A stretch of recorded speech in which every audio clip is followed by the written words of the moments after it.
TV जो है वो वालिदैन की जिम्मेदारी संभाले हुए हैं आम तौर पर तकरीबन सभी घरानों में अगर देखा जाए। किस तरह के प्रोग्राम, ये तशखीस कैसे दी जाए? देखिए, मैं तो अब ये कहता हूँ कि इसने बहुत सारी जिम्मेदारियां संभाल ली हैं। यानी टीवी इस वक्त आपको पॉलिटिक्स भी पढ़ा रहा है, टीवी इस वक्त आपको फैमिली अफेयर्स। मैं मिसाल देता हूँ कि पहले ज़माने में क्या होता था कि एक बुज़ुर्ग, जो फैमिली का बुज़ुर्ग होता था ना, वो घर में बैठ के बच्चों को जब भी इजाफी टाइम होता था तो वो उनको अपने तजुर्बात की रोशनी में उनको आइंदा की ज़िंदगी के बारे में रहनुमाई करता था। अब ये सारा सिलसिला किसके हाथ में चला गया है? टीवी के पास है। अब वो टीवी अब आपके एक बुज़ुर्ग का रोल प्ले कर रहा है। अब आप बुज़ुर्ग को, यानी जैसे आप एहतराम देते हैं ना, मैं समझता हूँ इस वक्त ये सूरत हाल बन गई है घरों के अंदर कि लोग तमाम चीज़ों से अपनी तवज्जो हटा के, हत्ता खाने के वक्त भी उनकी ख्वाहिश ये होती है कि नज़रें टीवी पे हो और लुकमा मुंह के अंदर हो। यानी इतना भी वो दूरी बर्दाश्त नहीं करते कि जिस वक्त भी फुर्सत मिले इससे, क्योंकि इसको इतना जाजिब बना के पेश कर दिया ना, ये कमाल है। यानी जिसने ये टूल इस्तेमाल किया, अलबत्ता ये मुस्बत कामों के लिए भी इस्तेमाल हो सकता है और हो भी रहा है, लेकिन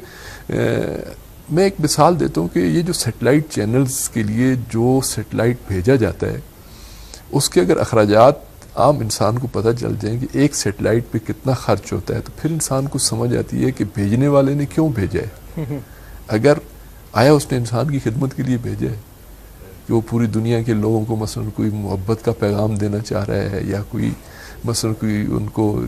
सही तरफ रहनुमाई करना चाह रहा है, नहीं, जिन्होंने सेटेलाइट भेजा है उनके अपने आदाफ हैं, उनका अपना इंटरेस्ट था। इस बुनियाद पे उन्होंने करोड़ों और अरबों के हिसाब से खर्च किया है। अब जब उन्होंने खर्च किया है तो वो अपने मकासद के लिए करेंगे ना, अपने मफादात के लिए करेंगे। अब उन्होंने बुजुर्ग बना के हमारे घर में इसको बिठा दिया है। यानी अब दुनिया के अंदर मुख्तलिफ आज़ाद ममालिक बेचैन और परेशान हैं कि हमारे मुल्कों की पॉलिसीज़ पे भी असरअंदाज हो रहे हैं। एक तो था ना मुआशरे के अंदर जो कल्चर के उन्वान से इसके, यानी आप, मैं मिसाल देता हूँ,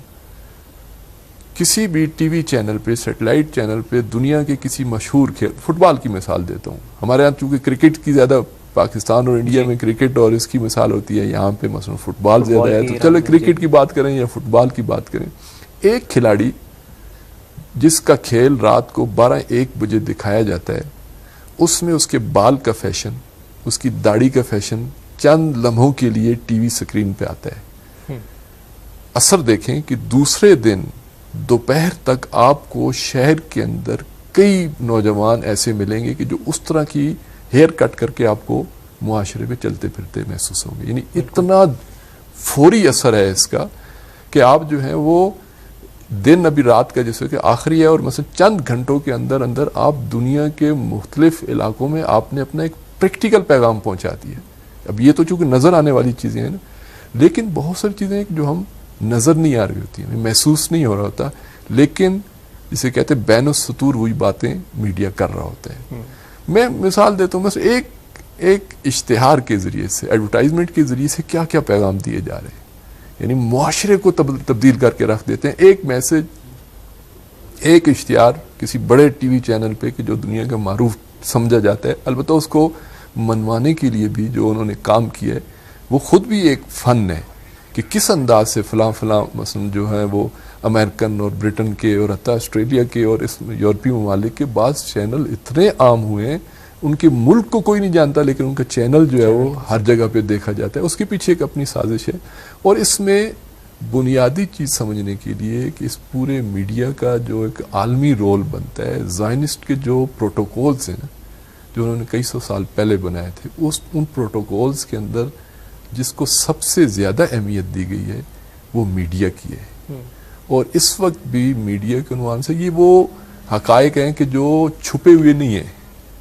ये वो हकायक हैं कि जो इस वक्त आ चुके हैं। इस वक्त दुनिया का 90% मीडिया डायरेक्ट ज़ायनिस्ट के कब्जे में है और जो 10% है वो इनडायरेक्ट है, यानी उसके अंदर भी उनके प्लांटेड लोग मौजूद हैं, लेकिन शायद ये ना कहा जा सके कि ये फलां की मलकियत है, यानी इस हद तक, लेकिन उसके अंदर उनकी पॉलिसीज, उनको जो सोच है ज़ायनिस्ट की, वो इसको आपको कहीं ना कहीं पे, वैसे मर्डर एक बार मारूफ मीडिया का एक किंग या बल्कि पिदर बाबाए मीडिया समझा जाता है, एक ऑस्ट्रेलियन है और उसने ऑस्ट्रेलिया से शुरू किया, न्यूजीलैंड से फिर ब्रिटेन में आया, ब्रिटेन से आया अमेरिका में आया, अमेरिका से फिर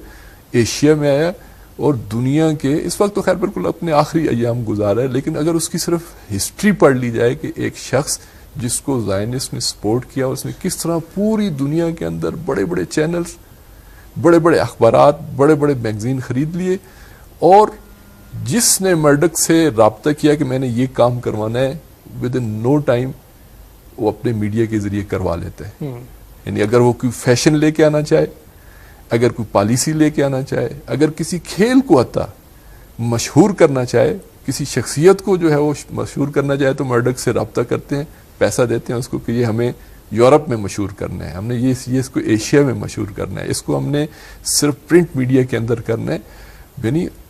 लोगों के क्या, खुद उस मीडिया को जिसको वो खरीद लेता था, बल्कि खरीद लिए हुए हैं उसने, उसके अंदर वो इतनी खूबसूरती से पॉलिसी में तब्दीली लाता था कि उसको देखने वाले खुद अफराद, यानी कुछ अरसे के बाद उनके अंदर वो तब्दीली वाज़े महसूस होना शुरू हो जाती थी। डॉक्टर साहब, एक आज के गुफ्तगू का खुलासा कर ले, मेरे ख्याल में ज़्यादा वक्त भी नहीं है। देखिए, मीडिया की हम बात कर रहे थे, मीडिया हथियार है और मीडिया के अंदर जो इलेक्ट्रॉनिक, प्रिंट और सोशल मीडिया तीनों का अगर आप देखें तो इस वक्त तीनों वाकई एक ही उस पर आ गए हैं। देखिए, अभी इस वक्त ये सूरत हाल है कि जो टॉप के लिखने वाले थे, जो प्रिंट मीडिया के लोग थे, वो अब इलेक्ट्रॉनिक मीडिया पे आते हैं। अब मसलन कोई अच्छा कॉलम निगार है तो वो टीवी पे आके किसी टॉक शो में भी गुफ्तगू कर रहा है और अगले दिन उसका जो है वो कॉलम भी छप रहा है उसके अपने न्यूज़पेपर में। यानी वो बुनियादी तौर पे प्रिंट मीडिया का आदमी था, बाद में आया इलेक्ट्रॉनिक में, लेकिन उसको भी उसने छोड़ा नहीं है। यानी जो उसके पीछे मसला है कि वो चाहते हैं कि उसकी उस सलाहियत से भी भरपूर इस्तेफादा करते रहें। लिहाजा प्रिंट और इलेक्ट्रॉनिक को एक से मिक्स कर दिया गया है। जो टॉप के लोग हैं उन्हीं के नाम पे बाज टॉक शो चलती उनके नाम पे, क्योंकि वो अरसों से, यानी लंबे अरसे से लिख रहे हैं, उनका नाम है मीडिया की दुनिया में। लिहाजा वो जब आके किसी टॉक शो में गुफ्तगू करते हैं, लोग टॉक शो इस वजह से, बल्कि रेटिंग बढ़ाने के लिए, जो एक आजकल जंग लगी हुई है, रेटिंग बढ़ाने के लिए इसी तरह बड़े बड़े नाम लाए जाते हैं।